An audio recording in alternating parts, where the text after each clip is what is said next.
본 방송에서 제공하는 투자 정보는 투자 판단에 대한 조언입니다. 방송에서 제공하는 주식의 가치, 가격 상승 및 가격 하락에 대해서는 방송사에서 보장하지 않습니다.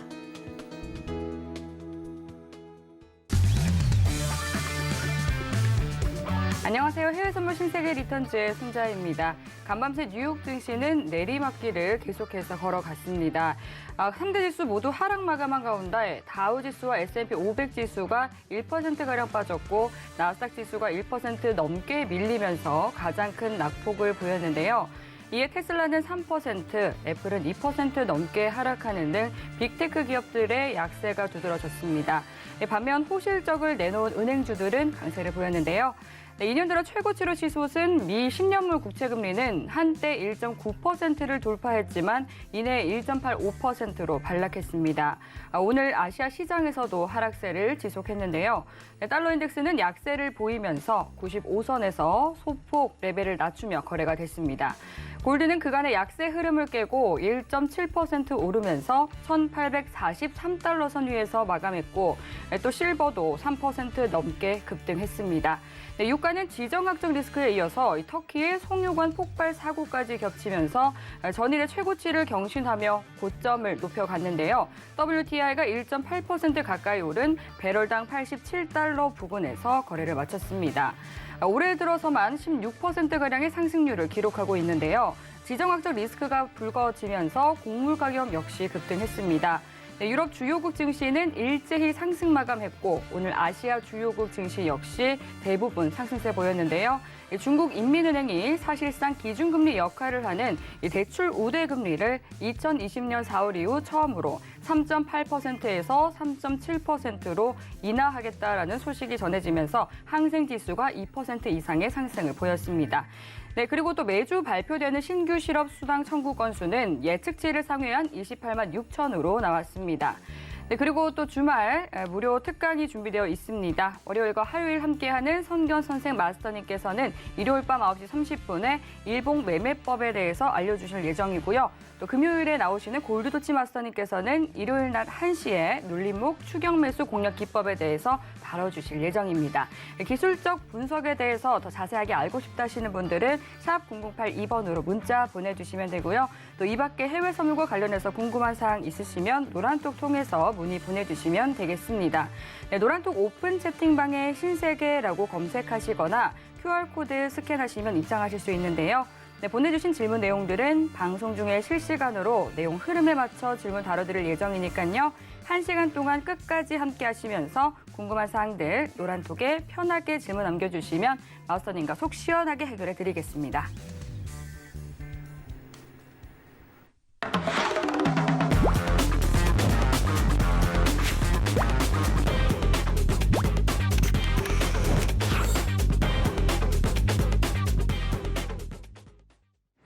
네, 오늘도 어제에 이어서 해왕 마스터님과 함께 하겠습니다. 반갑습니다.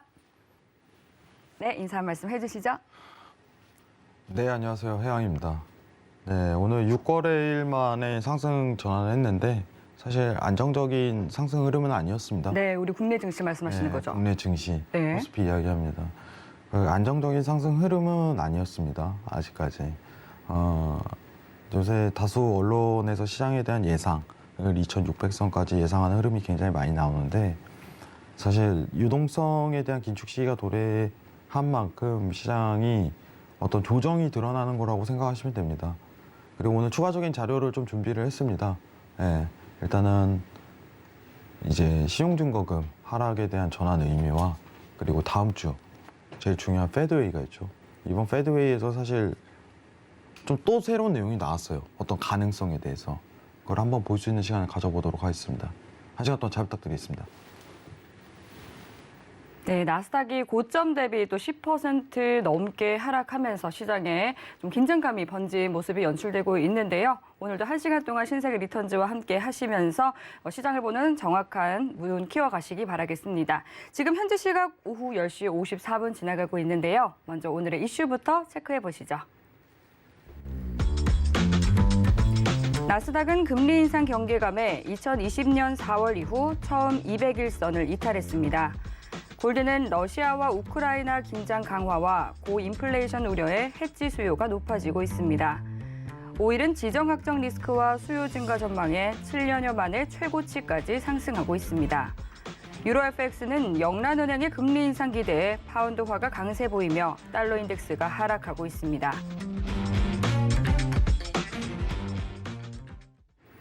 네, 나스닥부터 유로 FX까지 오늘의 이슈 짚어봤습니다. 그럼 이번에는 나스닥과 관련한 외신 기사 확인해 보겠습니다. 네, 오늘 가져온 외신 기사 제목은요. Biden backs Fed Chair Jerome Powell's likely monetary policy tightening as inflation raises.입니다. 미국의 바이든 대통령이 인플레이션 대응을 위해서 파월 의장의 긴축 정책을 지지하겠다라는 의견을 표명했는데요. 현지 시간 19일 CNBC 보도에 따르면 조 바이든 미 대통령이 취임 1주년을 앞두고 2022년 첫 기자회견에서 연준의 긴축 정책 지지 의사를 밝혔습니다. 바이든 대통령은 연준의 독립성을 존중하지만 인플레이션을 억제할 책임이 있다라고 언급을 했는데요. 또한 코로나19는 글로벌 경제 전반에 주유소와 식료품점 등에서 급격한 가격 인상과 같은 많은 경제적인 문제를 야기했고 또 연준은 지난 1년 반 동안 위기 상황에서 남다른 지원을 했다라고 말했습니다. 현재 경제의 강한 회복세와 또 최근 물가 상승 속도를 고려하면 파월 연준 의장의 말대로 현재 연준의 통화 정책을 긴축 전환하는 것이 맞다라고 생각한다. 이렇게 적극 지지 의사를 밝혔는데요. 이 바이든의 발언은 짧고 또 지지적이었지만 높은 수준의 인플레이션이 고착하지 않도록 하는 중요한 일은 완전 고용과 또 물가 안정이라는 두 가지의 권한을 가진 연준에 달려 있다라고 재차 강조하기도 했습니다. 바이든 대통령의 이날 발언은 연준의 통화 정책에 영향력을 행사하려고 했었던 전 도널드 트럼프 미 대통령과는 대비된다라고 CNBC는 언급을 했는데요. 도널드 트럼프 전 대통령은 긴축 정책과 같은 연준의 결정들을 공개적으로 반복해서 비난한 바 있습니다. 통상 정치인들은 긴축 정책보다는 경제 성장을 이루는 완화 정책을 지지하기 때문인데요. 현재 연준은 오는 3월 테이퍼링 종료에 이어서 기준 금리 인상과 또 양적 긴축을 예고한 상태인데요. 바이든 정부와 연준은 최근 높은 물가가 지속되는 사태에 대해서 미국인들의 강한 불만을 해소해야 하는 공통의 과제를 안고 있는 상황입니다. 한편 바이든 대통령은 이날 러시아와 우크라이나에 대해서도 언급을 하면서 러시아가 우크라이나를 침공할 가능성이 높지만 그렇게 된다면 금융 제재와 같은 그동안 본 적이 없는 제재에 나설 것이다라는 강경 입장을 밝혔습니다. 라는 내용의 기사였습니다. 네, 바이든 대통령도 이제 물가 잡기에 주력을 하면서 이 연준의 힘싣기에 나선 모습입니다. 이에 시장에서는 미 연준이 3월에 기존의 0.25%로 예상했던 금리 인상이 아니라 0.5% 인상할 수도 있다라는 이야기까지 나오고 있는 상황인데요. 보다 자세한 이야기는 마스터님과 함께 나눠보도록 하겠습니다. 네, 마스터님, 이 3월에 0.5% 금리 인상할 수 있다. 이 이야기는 좀 어떻게 생각하세요? 네, 가능합니다. 가능하다고 보세요. 네, 가능해요. 이 정도 속도면 안 될 네. 것도 없다. 네, 뭐. 근데 1월 금리 인상은 힘듭니다. 네. 어제 얘기했다시피. 지금 어제는 가능성이 나왔던 게 사실 지금 굉장히 신경을 쓰고 있거든요. 이제 코스피 시장도 마찬가지겠지만 사실 지금 증시가 하락하는 게 네. 페드 덕이잖아요. 덕이라고 좀 표현하면 안 되겠죠. 뭐 페드의 해외 선물에서는 뭐 네. 덕분이라고 표현을 해도 괜찮아요. 네, 제가 사실 최근에 이제 항생이랑 이제 코스피 국내 이제 거래를 할 때 네. 매도 거래를 하는 빈도가 굉장히 많이 늘었어요. 매도 거래를. 네. 이제 하방 베팅이죠. 네, 그렇죠. 네. 그리고 국내 증시 하시는 분들도 이 해지 전략으로 또 네. 많이 가져가시기도 하더라고요. 근데 1월에 금리 인상이 나서기 힘들다면 1월에 테이퍼링을 종료한다라는 이야기가 나오는 데에 대해서는 또 어떻게 보세요? 그것도 가능합니다. 그것도. 네. 금리 인상을 1월엔 하지 않되 테이퍼링을 아예 이번에 1월에 종료시켜버린 상황도 연출할 수 있다. 네. 사실 이제 동시다발적으로 테이퍼링을 종료하고 금리 인상을 시도한 적은 없거든요. 예. 여러분들이 좀 이해하셔야 되는 게 테이퍼링이라는 정책이 여러분들 제일 중요한 게 테이퍼링을 종료하고 금리 인상을 하기 전까진 모멘텀이 항상 일정했거든요. 지금 나오는 표를 한번 같이 보면서 체크를 해보도록 할게요. 네. 여기서 제가 사실 제일 우려되는 건 테이퍼링에 대한 조기 종료예요. 네. 사실 이번 회의의 가장 큰 이슈라고 저는 생각을 해요. 사실 금리 인상에 대한 부분은 3월까지 기한이 있기 때문에 어느 정도 이제 재료를 봐야 되거든요. 두 차례가 아닌 0.5 베이시스 포인트죠. 베이시스 포인트 올리는 부분에 대해서는 지켜봐야 될 문제고, 근데 중요한 거는 지금 당장 회의에서 네. 테이퍼링을 아예 종료시켜버리는 그 상황을 연출할 수 있다. 그러면은 시장에는 좀 충격이 있겠네요. 시장에는 솔직하게 얘기드리면 큰 충격이 없을 겁니다. 이게 더 신기하죠. 네. 네, 이게 이유가 궁금하실 거예요. 네. 어떤 이유 때문일까요? 긴축을 3월에 금리 인상하는 거 모두가 알고 있는 상황이잖아요. 네. 테이퍼링이 이미 종료를 하는 걸 모두가 알고 있는 상황이라는 거죠. 중요한 건 1월에 종료하든 3월에 종료하든 의미가 없는 거예요. 네. 이게 하이라이트예요, 여러분들. 시장의 영향력은. 결국 중요한 것은 금리 인상의 시점인가요? 그죠. 지금 시장이 하락을 일으키는 이유는 실제 금리가 상승하기 때문이고 네. 국채 금리가 오르기 때문이란 말이죠. 국채 금리가 오르는 이유는 굉장히 단순해요. 기준금리를 인상한다는 계획을 좀 더 당겼기 때문에 보통 이제 2월 또는 3월에 어떤 국채 금리가 급등하는 포인트가 좀 더 당겨진 것 뿐이다라고 판단하는 거예요. 네. 기준금리가 원래 당초 우리가 이제 12월 전에 진행했던 게 이제 5월 정도를 예상했었잖아요. 네. 테이퍼링 5월 기간, 나왔었죠. 테이퍼링 기간을 그때는 이제 7, 8월 정도 잡고. 그럼 시장에 대한 어떤 과정을 본다면, 프로세스 과정을 본다면 기억을 해보세요, 여러분들. 작년 11월에 이 얘기가 나왔단 말이죠. 테이퍼링 한다. 이제는. 그러면 이제 금리로 이제 포커스가 쓰여지는데 일단이라는 표현을 해놓고 150억 달러만 줄이겠다고 설정을 해놨단 말이죠. 네. 그때 엄청 이제 저희 자랑은 아닙니다, 시청자 여러분. 근데 시청자분들 그때 저희가 강조했던 게 뭐냐면은 중요한 문구는 이겁니다라고 소네코님께서도 언급을 해주셨어요. 기억하시죠? 네네. 일단 150억이라는 표현은 이거를 언제든지 늘릴 수 있다는 가정을 열었거든요, 그때. 근데 지금도 그게 아직 유효한 거잖아요, 사실. 그렇죠. 그죠? 왜냐면은 애초에 성명문을 발표했을 때 우리는 앞으로 150억 달러씩 줄이겠다라고 발표한 게 아니라 어떻게 될지 몰라. 굉장히 많은 가능성을 열어두면 엄청 가능성이에요. 근데 네. 그때 시장은 예상을 이미 다 했을 거예요, 사실. 그럼 우리는 이제 이런 경제 프로에서는 가장 핵심 문구를 가지고 설명을 해줘야 돼요. 그죠? 네. 근데 그때 이미 발현이 된 거예요, 시장 반영은. 지금 제가 지금 300억 달러씩 줄이고 있죠. 네. 300억 달러에서 600억 달러 늘린다고 하더라도 시장은 놀라지 않아요. 이거는 어떻게 보면은 발작이 아니에요. 그 정도 수준은. 네. 긴축 발작은 어떤 때 표현을 하는 거예요? 전혀 예상치 못했던 그죠. 게 그죠? 시장에 나왔을 때. 전혀 예상치 않았던 것이 네. 시장에 나왔을 때 그걸 긴축 발작이라고 표현을 해요. 너무 당연하잖아요. 그죠? 근데 지금 만약에 시장에서 300억 달러에 대한 채권 매입 축소를 우리 600억 달러로 줄이겠습니다. 이러면 긴축 발작일까요? 이미 11월부터 진행됐던 내용을 토대로 본다면은 그건 긴축 발작에 해당이 안 되는 겁니다. 어차피 기준금리 인상 점도표 발표했는데 12월에 다수의 FOMC 의원이 3월에 금리 인상할 거를 다 투표했단 말이죠. 연 3회를 했으니까. 그죠? 그러면은 이미 시장은 다 알고 있는 걸 가지고 이번 달에 완전히 종료한다고 해서 놀랄 것도 없잖아요. 3월에 종료하든 1월에 종료하든 어차피 3월에 금리 인상할 거잖아. 이게 중요한 거예요. 페드 회의에 의해서 사실 시장이 가장 움직일 수 있는 종목은 달러죠, 사실.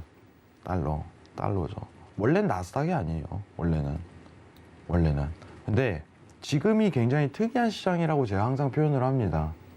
왜냐면은 돈을 풀었던 거에 대해서 줄어드는 과정이기 때문에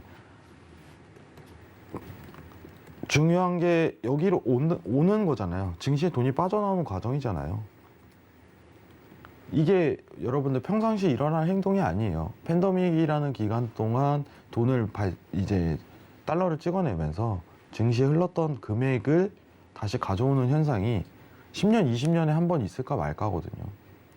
지금 그 상황인 겁니다. 특이한 상황, 예외적인 상황. 보통 이제 경제가 이제 평준화가 되고 활성화된 상태, 정상화라고 좀 표현을 하죠. 흔히 단어로. 정상적인 궤도를 겪고 있을 때는 금리 인상을 하든 금리 인하를 하든 시장의 영향이 굉장히 미비해요. 이게 엄청난 요인인 걸로 예상을 하지만은 엄청나지가 않거든요, 사실은. 근데 지금은 엄청나요. 지금은. 왜냐? 수거라잖아요. 자, 일단은 이번 패드에 대한 4가지 맹점은 굉장히 많습니다. 4가지 맹점은 굉장히 많지만은 여기서 조금 이 4가지가 맹점이지만 키포인트는 사실 조기 종료, 테이퍼링 이 부분이고 50 베이시스 포인트 올리는 건 0.5%죠. 0.5% 올리는 거는 지켜볼 일이에요. 지켜볼 일. 근데 저는 그거는 가능하다고 보고 있어요. 1월 금리 인상은 좀 힘들어요. 사실 1월 금리 인상을 갑작스럽게 발표한다면 그때는 시장에 영향을 끼칠 거예요. 근데 금리 인상을 발표할 때 어떻게 내용이 나오냐? 테이퍼링을 이번 달 종료하고 금리 인상을 하는 게 순서죠. 근데 우리 다음 주 목요일이죠. 패드웨이가. 네, 25일에서 26일 일정 상황을 해보면은 그러면은 그때 종료를 다 완료했다 이렇게 말할 수는 없을 거예요. 아마 안 그래요? 이번 달에 최대한 종료하겠다라고 얘기를 하지. 왜냐면은 채권 매입에 대해서 이제 종료하는 그거는요. 이제 공식적인 어떤 수치값 발표를 하지는 않아요. 중앙은행에서. 그냥 여기서 종료하겠다 이런 의미만 내포하지. 근데 그 상황에서 동시다발적으로 금리 인상을 하겠습니다 이렇게 하지는 않을 거란 말이죠. 그러면은 중요한 거는 이번 달 하이라이트는 이번 달 종료를 테이퍼링을 할 수 있다. 근데 이게 시장에 영향을 끼치냐라는 의미의 해석에서는 저는 아니라고 봅니다. 아니라고. 지금 국채금리가 올라가는 건 어쨌든 3월에 금리 인상을 할 가능성이 높다는 사실에 의해서 국채금리가 올라가는 거고 네. 그래서 실제 금리가 상승하는 덕분이라고 표현이 좀 더 이상하네요. 상승하는 효과 때문에 증시에 돈이 나오고 있는 과정입니다. 오늘 제가 자료를 하나 준비했는데 네. 신용증거금 관련해 갖고 내용이 나왔더라고요. 이제 미국에 어떻게 보면은 이제 쉽게 생각하면 계좌잖아요. 예. 계좌 상황 퍼센테이지로 따졌을 때 네네. 변곡을 맞았어요. 신용증거금이. 여러분들 지금 화면 보시면 좀 이해를 하실 겁니다. 이게 어떤 표현인지에 대해서 이해를 해야 돼요. 이제 신용증거금에 대해서. 신용증거금이 2개월 하락 추세로 전환을 했다라는 의미는 어떻게 보면은 주식에 흘러가는 돈이 빠져나오고 있다라는 거랑 똑같은 거예요.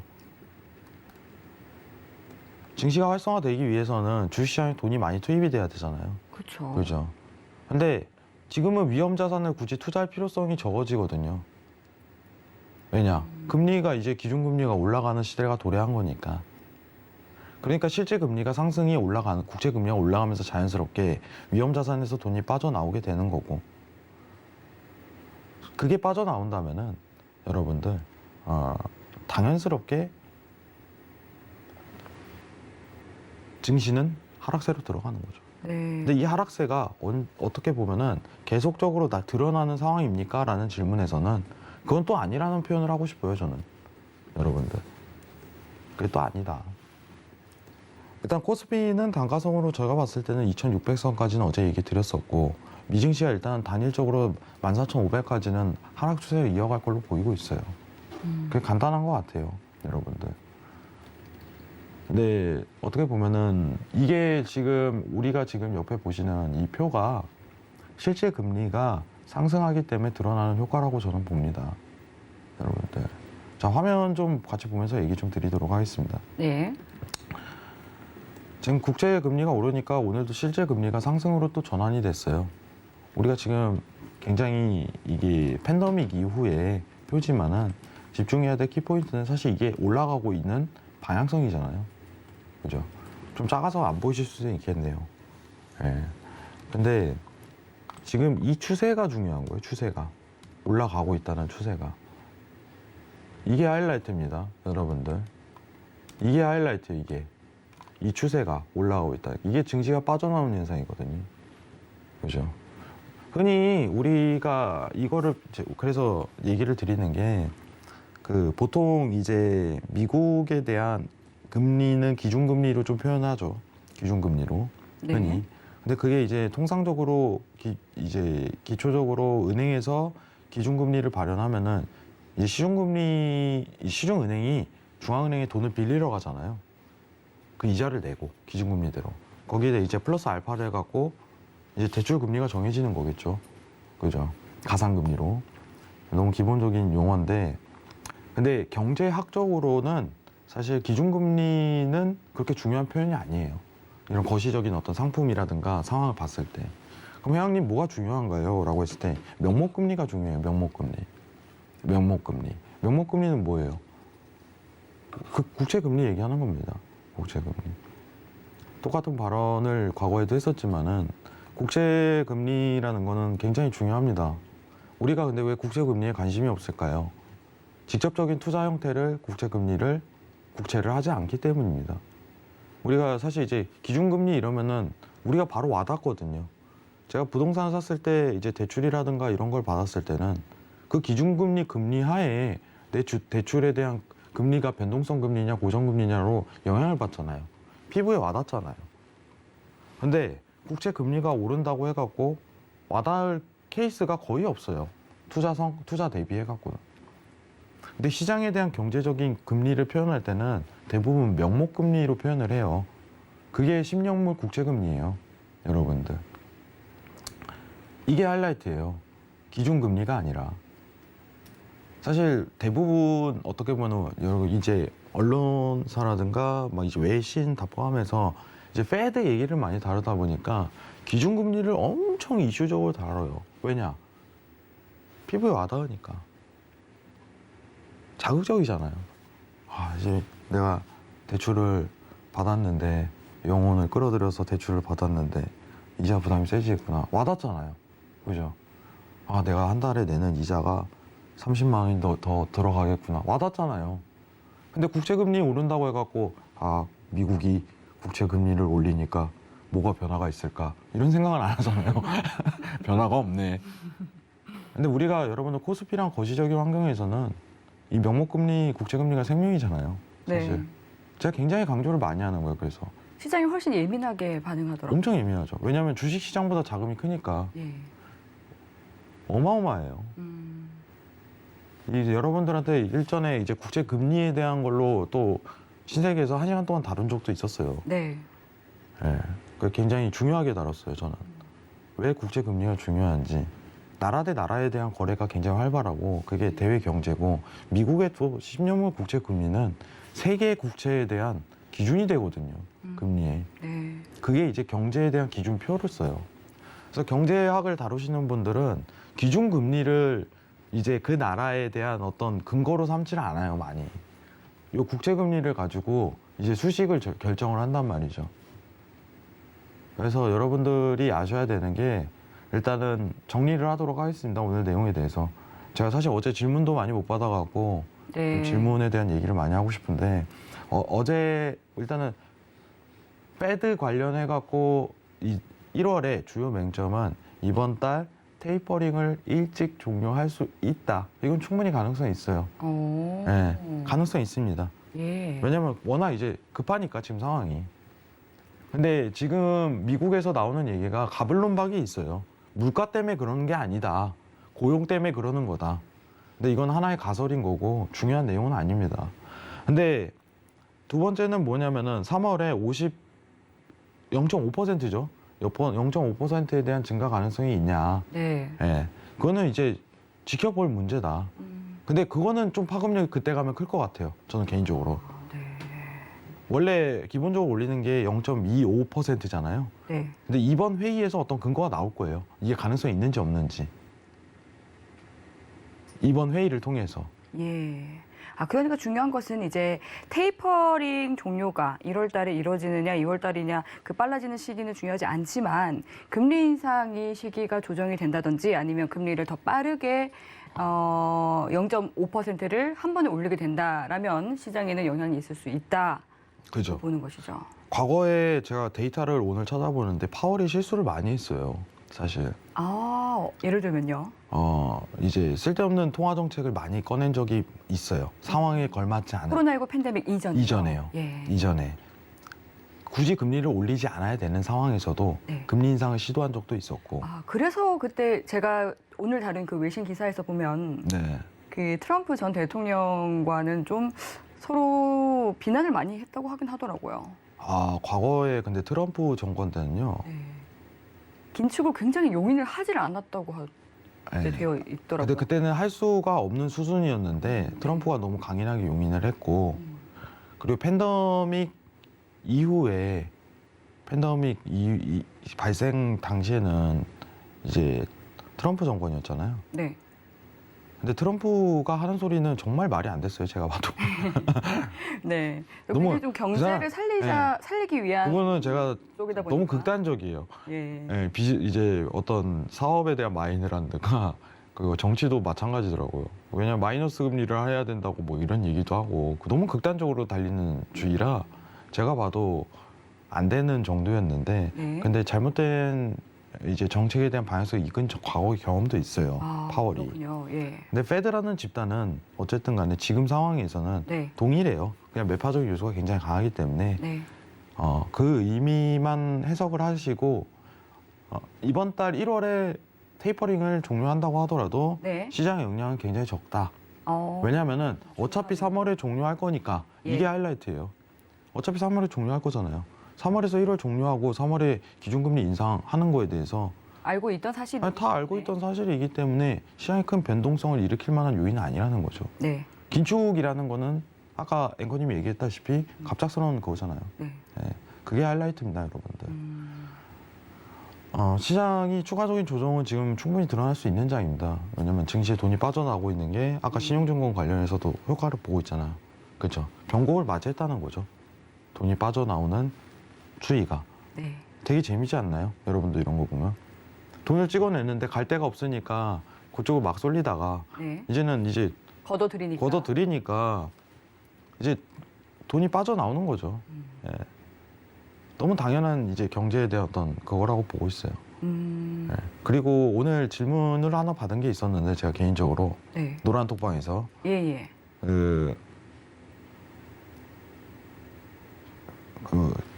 갑자기 생각이 안 나네요.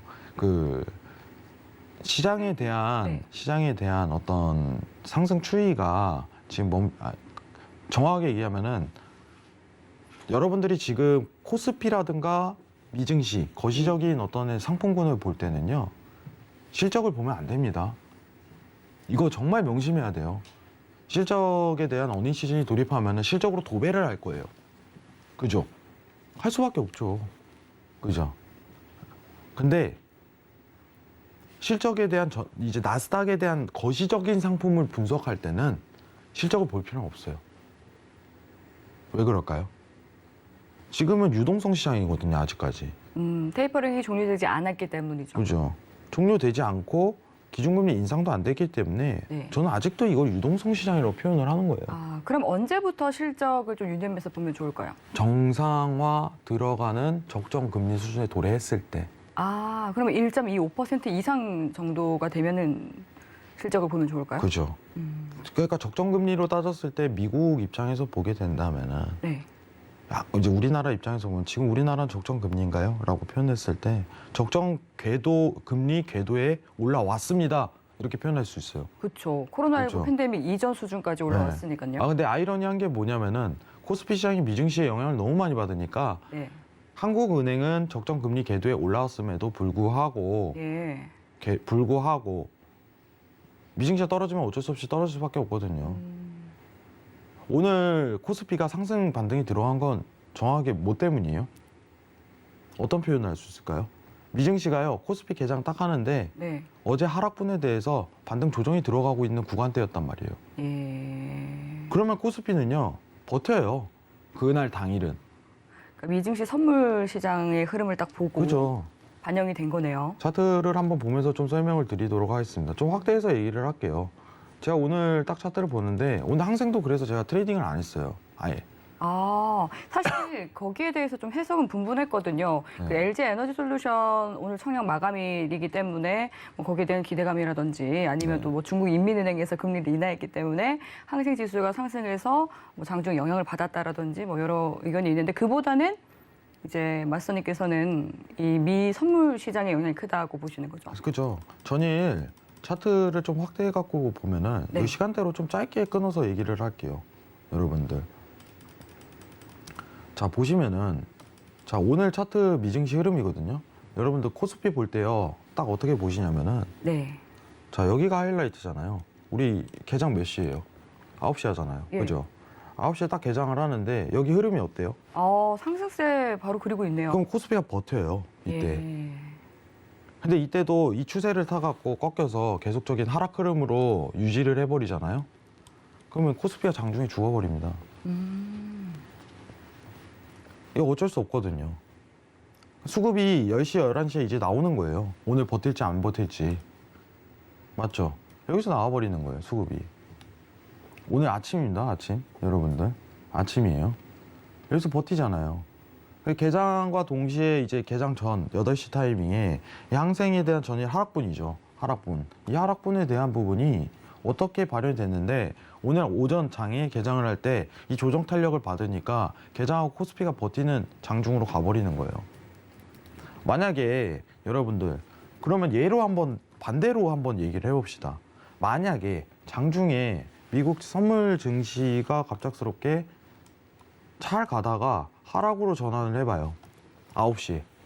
어떻게 될까요? 빠지겠네요. 코스피 날아갑니다. 이거 쭉 가버려요, 그냥. 탄력 받아버리면. 이게 제일 무서운 거예요. 코스피 시장에선. 이게. 그러니까 장중 이제 미국 증시 선물 상황 대비가 굉장히 중요한 평가거든요. 네. 국내 주식 하시는 분들도 꼭 이 나스닥 선물 차트 옆에 켜놓고 하면 좋겠네요. 진짜 나쁘지 않습니다. 왜냐면 네. 이제 연동을 받으니까 이제 그러니까요. 왜냐면은 맞물리잖아요. 예. 이제 매크로 환경도 다 구성도 됐고 다시 한번 이제 긴축 시도하니까 미증시를 따라간단 말이죠. 그렇죠. 여기밖에 없어요, 여러분들. 커플링 된다고 이제 얘기하는 데가. 그러니까요. 요즘 아직까지도 디커플링 얘기하더라고요. 디커플링 왜 얘기해요? 긴축을 시도하는데. 네. 그 디커플링 얘기 나오면 안 돼요. 그러니까요. 그거는 정말 경제를 다시 배워야 된다고 생각을 합니다. 네. 네. 자, 그리고 이제 차트를 켜서 보고 말씀해 주시니까 지금 바로 질문이 들어왔습니다. 해선왕 가희님께서 해왕님 이 실용적인 질문입니다만 해선 차트 보실 때 추세선과 MACD만 중점적으로 보시나요? 하고 여쭤봐 주셨어요. 저는 사실 이제 제가 사실 이제 보조 지표 여러분 제가 증명할 수는 없지만은 네. 여의도에 이렇게 많은 매매 트레이드를 하는 굉장히 예. 잘하시는 분들 본다면은 막 대단한 차트가 있을 것 같죠. 안 그래요? 막 엄청난 게 있지 않을까라는 생각을 하잖아요. 그죠? 네. 다 본인들만의 그런 생각을 분위기가 하는 있을 것 같고. 네, 와 이거는 정말 엄청난 무슨 수식을 변화해갖고 뭐가 있을 거야. 이건 감추고 있어. 안 그러고 걔네가 돈을 못 벌어. 네. 이런 생각을 다 가진단 말이죠, 초보들이. 근데 실제로 가잖아요. 없어요. 기본 차트 써요, 다. 추세선만 긋고. 기본에 충실하신 거네요. 예. 근데 요새 사실 이제 월가에 일하시는 분들이 너튜브 이런 거를 하도 차트를 보더라도 네. 똑같아요. 아 정말요? 예. 추세선만 이렇게 딱 그어버려요, 그냥. 시장 상황에 대한 부분을 고려하면서 트레이딩 한단 말이죠. 네. 굉장히 간단하게 해요. 근데 그 이유는 무엇일까요? 이것저것 보조지표 다 보면 오히려 좀 정확도를 높일 수 있을 것만 같은 또 일반인들이 그죠. 그렇게 생각하거든요. 근데 그게요, 왜 그러냐면은 우리는 어쨌든 이게 자율주행이 아니잖아요, 자동차로 따지면. 네. 이제 수동적인 생각과 자기의 철학을 담아서 하잖아요. 판단을 해야 네. 되니까. 근데 그거를 이제 자동 매매를 붙인다는 거는 예. 이제 퀀트라고 표현을 하거든요. 실제 여러분 퀀트 매매라고 많이 들어보셨을 거예요. 근데 퀀트 매매 같은 경우는 이거를요, 퀀트 매매하면은 야 이거 퀀트를 딱 입력해요. 수식값을 언어를 짜가지고 로직을 짜잖아요. 실제로 이럽니다. 여러분 참고하세요. 로직을 딱 짜면은 야 이게 평생 갈 줄 알아. 절대 안 그래요. 시장 매크로 환경에서 그 콘텐츠 할 때 이 수식값 다 바꿔요. 실제로. 엄청. 근데 그게 수익이 엄청나냐. 여러분들. 한 달에 진짜 잘 나오는 콘텐츠는 5% 나옵니다. 5%. 여러분 5% 만족하시겠습니까? 5%밖에 안 나와? 이래요. 근데 레버리지가 없어요. 굉장히 안정적으로 구동하거든요. 안 그래요?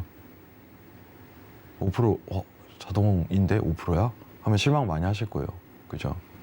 그러면 실제로 수동에 대한 이제 어떤 그 감각적인 운용을 하시는 분들이 네. 오히려 큰 수익을 많이 낼 가능성이 높아요. 네. 레버리지가 좀 다소 높더라도 그 상황 퀀트 대비해 갖고 높은 네. 수익률을 기록할 가능성이 굉장히 높단 말이에요. 근데 그런 분들이 차트가 엄청 대단한 게 없다는 거예요. 다를 수 있어요. 저는 보통 이제 MACD, CCI, RSI 딱 세 개만 써요. 네. 추세선하고. RSI 같은 경우는 이제 이절 평가할 때 쓰는 그렇죠. 그런 네. 부분이 있고, 다뤄주셨어요. CCI는 이제 지니가, 네. MACD는 지니가 기준으로 상황을 고려를 많이 합니다. 차트 한번 보면서 설명을 드릴게요. 네, 좋습니다. 지금 MAC 같은 거는 어떤 표현을 하냐면은 네. 시장에 대한 강도를 상황 판단을 하는 거예요. 강도라고 하니까 좀 이상하긴 한데, 네. 자 보세요. 자 지금 이 양봉과 음봉에 대한 변화를 비교를 해보세요. 그죠? 이 비교를 해보시면 알아요. 자, 양봉과 음봉에 대한 변화가 있는데 음봉세의 엄청난 하락에 대한 힘에 대한 강도가 느껴지지만 양봉이 들어가면은 이제 상승 전환을 해야 되는데 이 힘에 대한 강도가 굉장히 낮단 말이죠. 이럴 땐. 그러면은 다시 한번 음봉으로 전환할 때 엄청난 하방에 대한 세기가 들어갈 수 있구나라고 가능이 열리는 거예요. 여러분들. 그죠? 지금 차트도 똑같습니다. 여러분들. 지금 차트도. 자, 시장이 조정을 주려면은 지금 제가 오늘 느끼는 게 뭐냐면은 오늘 조정기가 있어요. 전일 차트로 본다면 수급만 단순하게. 어제 하락에 대한 세기가 들어갔을 때 이전과 같은 시장에 대한 강도가 드러나지 않았거든요. 그죠?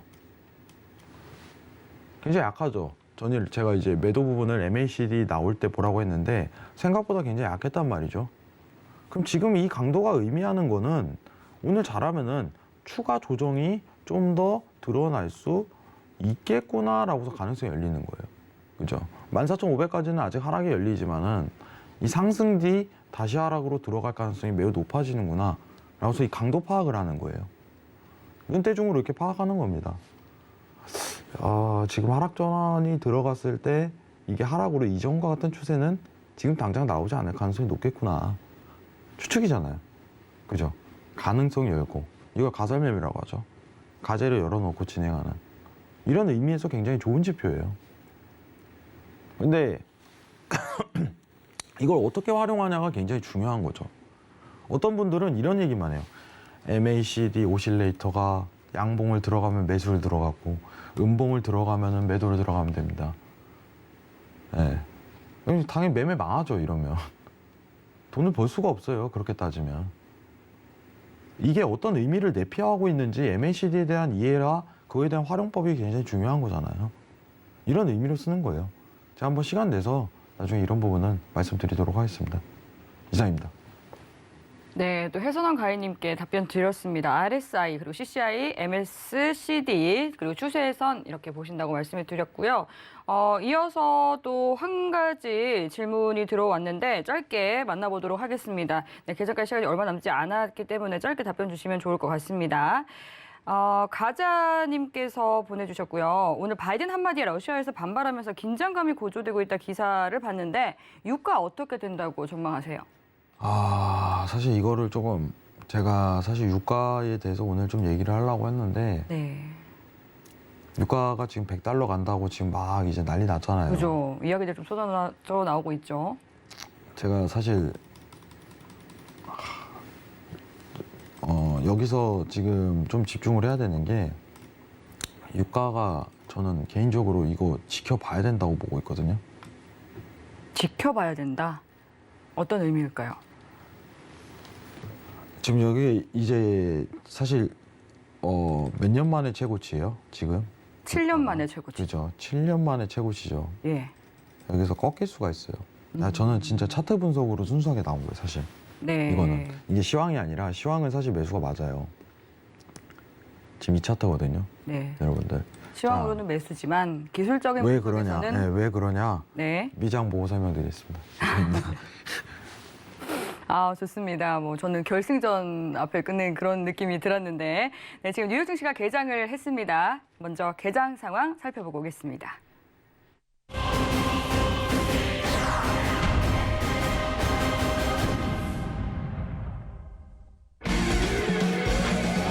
조금 전 출발한 뉴욕 증시 3대 지수는 상승세 보이고 있습니다. 먼저 현재 주요 상품 시세 살펴보겠습니다. 나스닥 시세입니다. 0.99% 상승한 15,181포인트 선 지나고 있습니다. 다음 골드입니다. 0.10% 오른 1,845달러 선 지나고 있습니다. 이어서 오일입니다. 0.06% 하락한 배럴당 85달러 선 지나고 있습니다.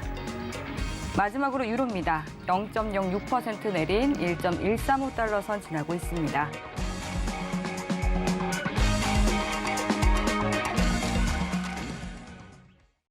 네, 그럼 이어서 각 상품별 대응 전략 마스터님과 함께 알아보도록 하겠습니다. 네, 먼저 나스닥은 어떤 전략 가져가 보면 좋을지 팻말을 통해서 확인해 보도록 하겠습니다. 나스닥이 조금 전에 확인해 봤을 때는 좀 상승하는 흐름, 3대 지수 모두 지금 상승하는 흐름 보여주고 있었는데요. 지금 구간에서는 어떤 전략 세워주실지 팻말 통해 확인해 보겠습니다. 하나, 둘, 셋. 매수 들어주셨네요. 네, 제가 오늘 매수 든 거는 네. 데일리 트레이딩 기반입니다. 네. 네, 장기적인 하락 국면은 다시 들어갈 거라고 보고 있어요. 예. 사실. 근데 오늘 기준인데, 야, 제가 오늘 이거 만약 오르면은 뭔 생각을 하냐면은, 야, 진짜 코스피 진짜 질질 끌면서 힘들어지겠다 이 생각 들어요, 사실. 아, 왜죠? 만약에 여기서 반등 들어가서 내일 코스피 상승 전환하면은 사실 조정이잖아요. 그럼 시장은 또 기대한단 말이죠. 시청자분들은. 아, 이거 다시 오르는 거 아니야. 이거 아니야. 근데 이게 더 길게 늘어나 봐요. 이게 2개월, 3개월간. 차라리 빠질 때 확 빠졌다가 그렇죠. 차라리 오를 때 그게 제대로 오르는 게 나은데. 낫다. 차라리 그게 나아요. 매도 먼저 맞는 게 낫지. 그죠? 되게 걱정이 되는 거예요, 지금. 이게 만약에 여러분 차트 60분보 한번 보도록 할게요. 네. 그 이전과 같이 시장에 대한 조정 국면이요. 여기 보이시죠, 여러분들? 여기. 며칠 동안 또 이어져 봐요. 그러면 코스피도 다시 2,900선 회복했다 막 환호성을 지를 거 아니에요. 네. 그죠? 근데 또 어떻게 돼요? 또 빠지면은 또 2,800 깨졌다고 또 이게 길어진단 말이죠. 네. 널리지가. 그럼 개인- 지쳐요. 그러니까요. 이제. 개인 투자자분들만 좀 힘들어지실 것 같은. 근데 지금 어쨌든 저는 설명을 드려야 되니까 예. 이 시장에 대한 어떤 조정, 왼쪽과 같은 조정 국면에 대한 가능성이 아까 MACD로 좀 설명을 드렸죠. 이거 가지고 전일 가지고 좀 설명이 되네요. 예. 이럴 때 판단하는 겁니다. 여러분들. 지금 수급이 15,400까지는 다시 올라갈 가능성이 굉장히 높아요. 오늘 당일은 상승분으로 전환될 가능성이 굉장히 높은데 중요한 거는 15,400 단가 내에서 차라리 숏을 보는 것도 전략은 나쁘지 않다고 보고 있어요. 제가 오늘 매수를 든 거는 흐름이 매수세로 갈 가능성이 높다 이겁니다. 흐름이. 근데 수익권을 좀 기대하시는 분들에게 있어서는 사실 15,400에서 다시 재매도로 평가하시는 게 오히려 더 나은 타이밍을 잡을 수 있습니다. 이게 꺾이지는 않을 거니까. 꺾이지는. 자, 틱차트로 지금 파동을 한번 체크를 해보죠. 여러분들, 틱차트로. 틱차트로 파동을 체크를 해보죠. 자, 틱차트로 지금 파동을 체크를 하면은, 자, 보시면은, 추세선을 한번 그어보도록 할게요. 여기 추세선 딱 긋죠, 여러분들. 여러분들. 자, 지금 보시면은, 저항에 대한 국면이 여기, 여기, 여기. 일단은 파동값 끝났네? 이거예요. 파동값. 지금 매수를 볼 자리는 정확하게 이들이 있습니다. 없습니다. 없어요. 이거 기다려야 돼요. 다음 새로운 채널에 대한 링크가 드러날 거예요. 파동이. 없어요. 네. 지금 현재도 미 10년물 국채 금리가 조금 상승세 보이고 있는데도 불구하고 나스닥이 상승하는 흐름 보여지고 있네요. 그리고 이어서 또 좀 전에 굉장히 이 감칠맛나게 끊어주셨잖아요. 잠깐만 이거 증시만 한 번 더 계속 설명하고 가도록 알겠습니다. 할게요. 여러분들 지금 차트가요. 제가 채널링을 그렸죠. 네. 보이시죠? 이게요. 지금 무슨 뜻이냐면 새로운 채널을 만들려고 준비할 거예요. 새로운 채널이요? 네. 이 새로운 추세 채널링을 만드는 과정이 생길 거예요. 네. 여기서. 네. 그러면은 그때 차트 분석 들어가야 돼요. 당일 트레이딩에. 지금 여러분들 23시 35분 30초 지나고 있는데 네. 생각을 해보세요. 이게 구현이 돼야지 여러분들 매매가 가능해요. 어떤 추세에 대한 적합한 랠리로 들어갈 수 있는지 평가가 되니까. 근데 이 파동이 완성됐다는 거는 지금 둘 중 하나잖아요. 이 위로 뚫든가 맞잖아요. 이게 깨지고 내려오든가 그죠? 그래야지 채널이 구성이 됐는데 지금 새로운 채널을 구성하려고 진행 중인 거예요. 파동이 다 나왔다는 건. 이거를 지금 기억을 하세요. 이 화면을. 왜냐면 바로 유가로 넘어가서 똑같이 볼 거예요. 여러분들. 지금은 틱 차트입니다. 여러분들. 자, 지금 보시면은 파동이 일단은 3파가 여기에 맞았기 때문에 3파 구간이죠. 저항력이 이 모멘텀에서 발생을 하는 거예요. 1차적으로. 그죠? 이게 깰지 내릴지 거기서 구간이 정해진단 말이죠. 자, 지금 유가 차트 바로 이동할게요. 아까 우리 유가 하다 말았죠. 네. 여러분들. 저희 이제 거의 마칠 시간이 다 돼서 시간이 얼마 네. 없습니다. 일봉만 보고 끝내도록 하겠습니다. 지금 일봉을 연결 차트로 찍어 보면은 여러분들 제가 특이점이 하나 있어요. 이거예요. 여기 보이죠? 여러분들. 5일 질문이 문자로도 왔다고 하네요. 지금 네. 5일이 핫하기 때문에 굉장히 시청자분들께서 궁금증이 그러니까 많으신 것 같아요. 제가요 네. 이거에 대해서 유가에 대해서 지금 제 분석에 의하면은 네. 이게 지금 W로 들어가야 정상적인 차트거든요. 예. 여기로? 여기서 고점이 나와야 되는 파동이에요, 사실. 여기서 이제 하락 전환이 들어가는 자리예요, 사실. 차트에서. 기술적 분석상. 그죠? 여기 왜냐면은 여기 보이시죠? 상단 3자리. 이게 정확한 지금 채널 링에 대한 구조거든요. 그러네요. 제가 진짜 이때 얘기했어요. 여러분들 다시 보시게 하시면 됩니다. 62달러에서 매수 보시라고 했어요. 여기 과거에. 62달러에서. 여기서 매수 보시라고. 여기 지지라고. 예. 네. 완전 저점 평가 받고 지금 이거 완전 2천 몇백 개 올랐는데. 네. 지금 살짝 하락하는 흐름 보이고 있긴 근데 해요. 보통 여기 이런 차트 내에서 이런 구현에 대한 형태가 원래 여기 고점 인근에서 재하락해요. 맞고. 제가 이게 불안하다는 거예요, 지금. 시황은 매수지만 그렇죠. 차트가 아니에요, 지금. 기다려 보자는 거예요. 네. 트레이딩 하지 말고요. 좀 기다려 봅시다. 확인 좀 하게. 이게 제 답변이에요. 지금 무턱대고 지금 더 추가로 오를 것 같은데 추격으로 하지 말라는 거예요. 기다려 봅시다. 여기 저항선이 연결이 되는지. 밑에 이제 80달러까지만 하락하더라도 그때 트레이딩해도 늦지 않거든요, 사실. 이해하시겠죠? 기다려 봅시다. 제 말은 이거예요. 차트가 지금 시황이랑 안 맞아요.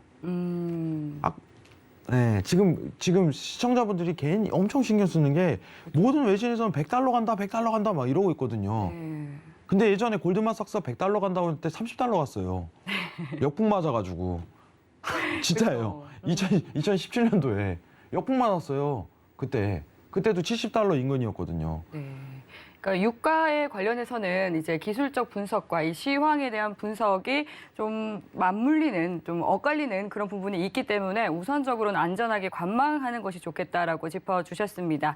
그리고 계속해서 또 유가라든지 이런 부분에 대해서 보다 더 자세한 시황 분석 궁금하신 분들은 노란톡 들어오시면 마스터님과 소통 이어가실 수 있습니다. 샵 0082번으로 문자 보내주시거나 하단으로 나가고 있는 QR코드 통해서 입장해 주시면 되겠고요. 또 주말 무료 톡강도 준비 준비되어 있습니다. 월요일과 화요일 출연하시는 성견선생 마스터님께서는 일요일 밤 9시 30분에 일봉 매매법 기법에 대해서 알려주실 예정이고요. 또 골드도치 마스터님께서는 일요일 낮 1시에 눌림목 추격 매수 공략 기법에 대해서 무료 특강 준비하고 계시니까요. 참여 원하시는 분들은 샵 0082번으로 문자 보내주시면 저희가 참여 방법 알려드리도록 하겠습니다.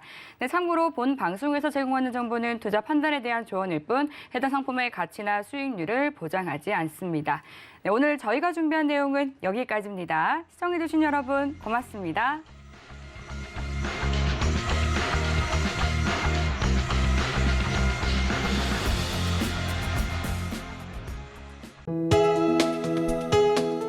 본 방송에서 제공하는 투자 정보는 투자 판단에 대한 조언입니다. 방송에서 제공하는 주식의 가치, 가격 상승 및 가격 하락에 대해서는 방송사에서 보장하지 않습니다.